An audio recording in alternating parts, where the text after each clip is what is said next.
గత ఎన్నికల్లో కూటమి ప్రభుత్వం విజయం సాధించి అధికారం వచ్చినప్పటి నుంచి ఆంధ్రప్రదేశ్ రాష్ట్ర ముఖ్యమంత్రి వర్యులు మా ప్రియతమ నాయకులు చంద్రబాబు నాయుడు గారు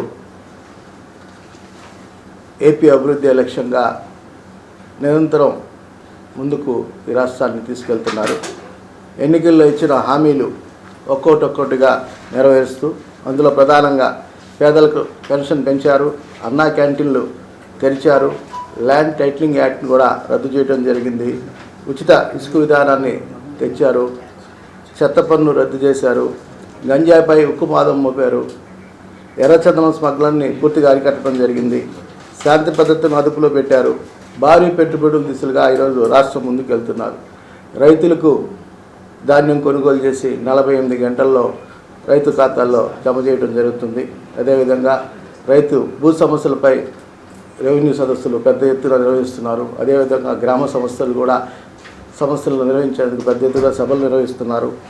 రాష్ట్రంలో రోడ్లన్నిటినీ ఒక్కోటిగా బాగుపడుతున్నాయి.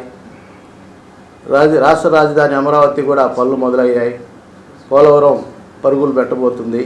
ఈ విధంగా ఈ ప్రభుత్వం ముందుకు వెళ్తుంది. ఇది మంచి ప్రభుత్వాన్ని కూడా ప్రజలు ఈరోజు మెచ్చుకుంటున్నారు.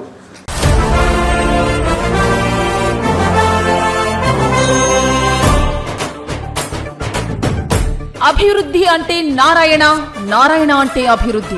నారాయణ మాటిస్తే అది పరిష్కారం కావాల్సిందే. భగత్ సింగ్ కాలనీ వాసులకు ఇచ్చిన మాటను 11 నెలల్లో నెరవేర్చిన అపర భగీరథుడు మన రాష్ట్ర మున్సిపల్ పట్టణాభివృద్ధి శాఖ మంత్రి డాక్టర్ గౌరవనీయులు శ్రీ పొంగూరు నారాయణ గారు 40 ఏళ్లుగా ఎదురు చూస్తున్న నెల్లూరు భగత్ సింగ్ కాలనీ వాసులకు ఇంటి స్థలాలు మంజూరు చేసేందుకు రాష్ట్ర మంత్రివర్గంలో ఆమోదం లభించింది. ఇది మంత్రి గౌరవనీయులు శ్రీ డాక్టర్ పొంగూరు నారాయణ గారి కృషితోనే సాధ్యం. భగత్ సింగ్ కాలనీలోని 1400 మంది పేదల జీవితాల్లో వెలుగులు నింపిన గౌరవనీయులు శ్రీ డాక్టర్ పొంగూరు నారాయణ గారికి నిండు మనస్సుతో హృదయపూర్వకంగా కృతజ్ఞతలు తెలియజేస్తున్నాం. టీడీపీ నేతలు, కార్యకర్తలు, నెల్లూరు సిటీ నియోజకవర్గం.